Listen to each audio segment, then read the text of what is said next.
Here's a little, can you cut him some slack? It starts with an impression, one you would never expect from President Trump.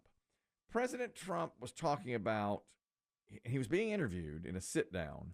I think this was a nice softball interview because he had some tough ones in Scotland. Yeah. Tough interviews. Well, they kept. This reporter started lobbing him some easy ones. How's your mom? Tell us about your mother. Because she's Scottish. That was the question. Mrs. Trump was Scottish. And he said, my mom is Scottish. He has a golf course in Scotland where he's been spending some time. A lot of the questions were about Jeffrey Epstein, to which Trump replies, who? That old guy? I thought he's dead. Mr. Trump, were you cheating at golf? Oh, come on. Did you see what he did with the music? Oh, the music. I thought you were going to talk about his guy who threw the ball. Well, the cheating apparently widespread. You see that guy? You're a golfer. Yeah. You should have a guy walking along with you just throwing a ball out for you. I'm not mad at him. I do that all the time. Hey, you weren't in the rough after all. Found it. Great. Here you are, sir. Your ball. Yeah. Put it out there. It wasn't in the heather after all. It's so much more fun a game if a ball just appears. That's what I'm saying. It's so much better. No one wants to wait for the president to search through the rough for his ball. Just drop one for him and let's go. No, what did he do with music? Well, apparently there were some reporters from, I guess, Sky News is the local, the big European outlet. And they were at distance. They were probably outside the gate of the course, but they could see the president lining up, I guess, for the first, or when he was assembling his motorcade to take off and start his round. So they were hollering questions about Epstein. So he turned up the music in his golf cart, playing "Memory" from Cats. Oh, really? Nobody could. He loves that song. Yeah, he loves it. That's right. I mean, he may love that more than YMCA. It doesn't play at the rallies, because it's too downbeat. Right. He freaking loves Memory. Wow, I didn't know that. He's a huge fan of that, and so he turned it up. Turned it up. So the reporters, they were trying to shout questions, but they couldn't hear. All you could hear was Memory. That's pretty smart, don't you think? Is it this that he?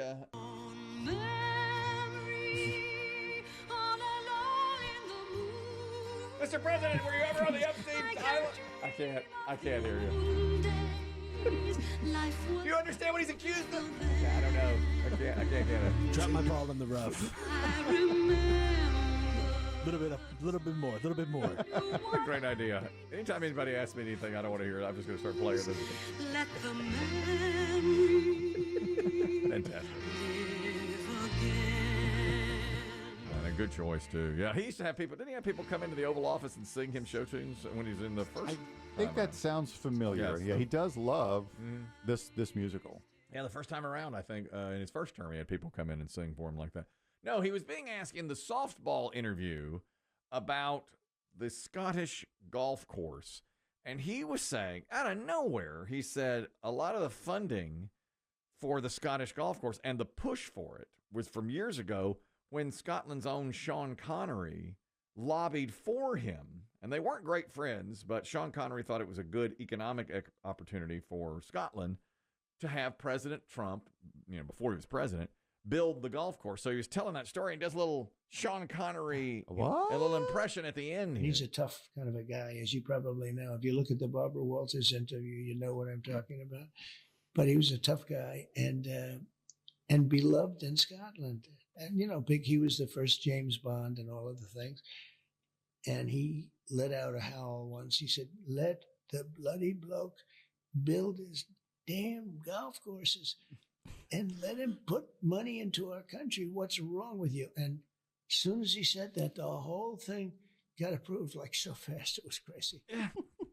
It's a great impression. Let the bloody blokes build his golf course. Now, that Barbara Walters interview. It's an odd reference. Yeah, it is. It is. He's a tough guy. You probably saw the Walters interview. That's the one where he admits slapping his wife around. Proud of it.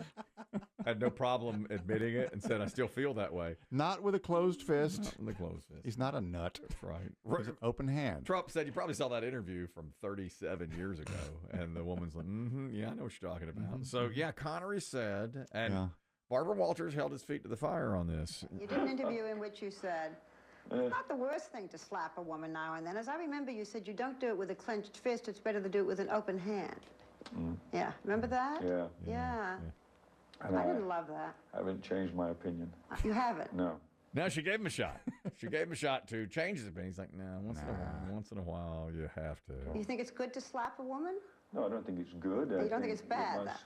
I don't think it's that bad. I think that it depends entirely on the circumstances and if it merits it. Yeah. What would merit it? Well, if you have tried everything else, and women are pretty good at this, they can't leave it alone. They want to have the last word, and you give them the last word, but they're not happy with the last word. They want to say it again, and get into a really provocative situation. Then I think it's absolutely right. Oh, boy, to hear that today, in today's climate, you know. A little cringe. Oh, yeah, a little cringe. Like, you know, you give Didn't them age well, as they say. No. You give them the last word, and they keep on talking. Yeah. The subject is closed. Yeah. So Barbara Walters finishes that up. They come back to her live, you know, and she says, oh, and by the way. By the way, Sean Connery has been married to Micheline for 31 years, and we have not heard a single complaint. Well, you wouldn't. You're not going to hear any complaints out of that, are you? If she knows what's good for her, you're not going to hear any complaints. We've lost Sean Connery. We have the president doing impressions of Sean Connery. Another, can you cut him some slack? Pete Davidson is revealing now why he had to cover up one tattoo with another tattoo. You know, he's going through the process now. Pete Davidson is very tattooed. He's going through the process of having them all removed, and it's very painful. And every time we talk about it, what happens? My nipples get hard. Oh, yeah. Because I love tattoo removal. You're only wearing one shirt today. I know. I'll tell you why. They're more visible. I'll tell you why. Usually you're layered up. Yeah. I had on my new Diet Coke shirt Uh-huh. that I was going to wear under this shirt.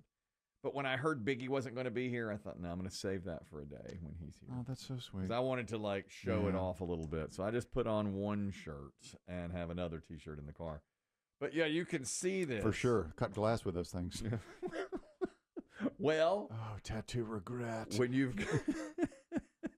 you've got Pete Davidson talking tattoo regret, he says there's a reason that he got rid of one of his tattoos and covered it up.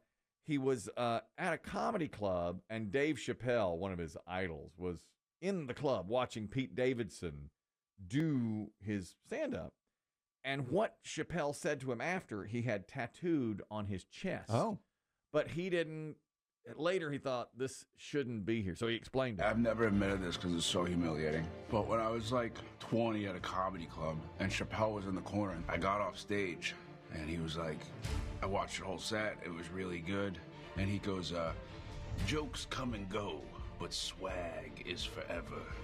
And guess who got that tattooed on his chest? And I covered it with Jaws. Because I needed something huge to black it out. I just put a giant shark over it. Jokes come and go, but swag is forever. Was written on his chest.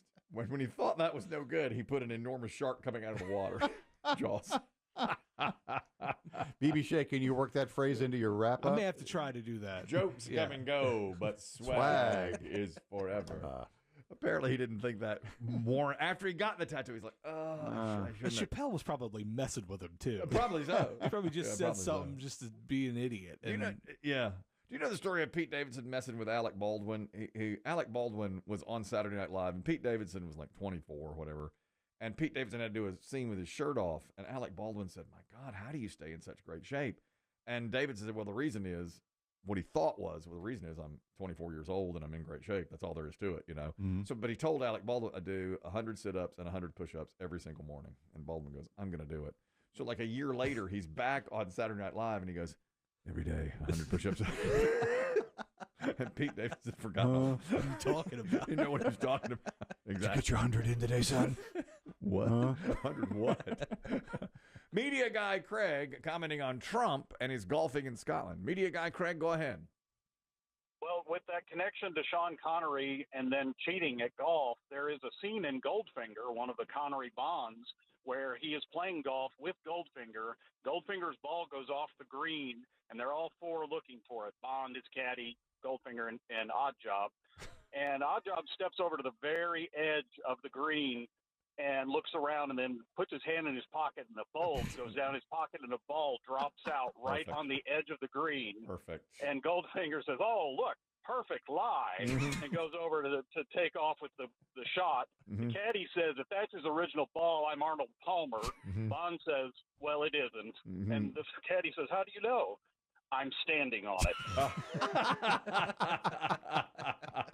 Oh, what a scene. What a great scene. Great memory. Why? I've seen that movie before. Yeah, that's right. Yeah. Fantastic. Good for it. That, and see, it's an homage. Trump's doing an homage to Sean Connery and cheating. The whole time he's in Scotland, apparently. So can you cut him some slack? I can speak to this. I've had this. I've been in this situation. There's a woman today that's gone viral. They're calling her Pickleball Karen. Oh, boy. Yeah. Is she on court? No. Interesting. She's not a pickleball player, okay? The camera has caught her mid-sentence. She's come to what appears to be a park where there are pickleball courts, and they're playing. Guys are playing pickleball. I think it's early morning. It's either early morning or late evening, but it appears to be like the sun is rising. And she is upset with the amount of pickleball being played because it's before the park is officially open. So she goes up to all these guys and women playing pickleball and says, "Hey, here are the hours." She points at the sign. The park is not open yet. So, of course, someone's going to record an angry woman. That's what they've done, and they call her Pickleball Karen. Hey, you play pickleball on these courts? All of you.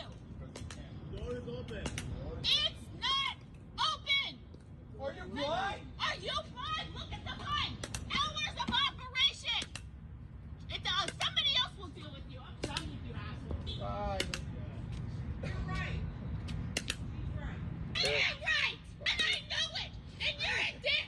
All right. Oh, boy. Okay. Oh, boy. Listen, one woman on the court said she's right. Okay, she's a Karen, but she's right. The hours are...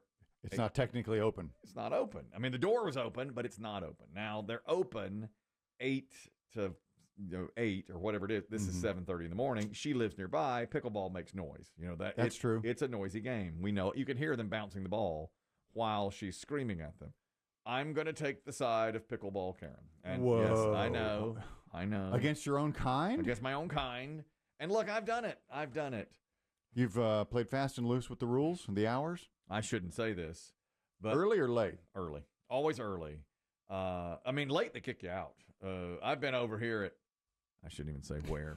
I shouldn't say where. But I've been over at one spot. Did they just turn the lights out? Yeah, they close at 8:30. I'd be mid-dink, and lights go out. You can only imagine the injuries. I wrenched my back. And they make you get out. I mean, it's 8:30 or they close at 8:30. This park and the lights and the guy will come by on his golf cart and it's like, and he'll say 15. So it's staffed. Yeah, he'll say 15 minutes, guys, and we're all like, yeah, whatever, and we just keep playing. And finally, they just go, boom, and it's done, and you have to get out. But the sunrise is early. Yes, especially in the summer. There's a different place I play. Opens at 8:30, but some of us want to play around 8:10 or 8:15. So we found a little workaround. A workaround? We beat the door until it opens up. You call that a workaround? Yeah. Now, are there neighbors nearby? Technically, I guess it's breaking in. And yes, there are neighbors nearby. Who will hear your noise. Yeah, and I always do it, but of course I'm puckered up. I'm like, guys, let's be real quiet the first 20 minutes here before it's 8:30. And like even the owner of the club, nobody's there. Nobody is there. And it's 10 after 8. And we know a little secret way to get into the club, and then we're there. What happens when the actual staff clocks in and sees people have already breached the barrier? No one's ever said anything. They get there, they open the doors. We've gotten in kind of a little around the way, and we've been playing only 15 minutes or so, But a lot of times on a Sunday morning, because Dave's got to go to church. And so we got to get in early because Dave got to leave like 10. He goes to 11 o'clock service. Right. And so we've got to get, it's a different Dave, not our Dave, but he's like, okay, all right, we're going to do it. All right. Now. So you don't want to give away the secret location of Privileged Park. I can understand a place like that. It's like Xanadu. You You can't have just anybody showing up. No, we can't. I can't say. I can't say where it is, but we use a little workaround. And I don't like doing it. I do it, but I don't like doing it. It's one of those, you know. Sure. You know who used to say that? Who said that? The Nazis? BB Shades. Oh, the answer is it's always the Nazis. The Nazis say, I don't like doing it, but I do it. Oh, it's terrible.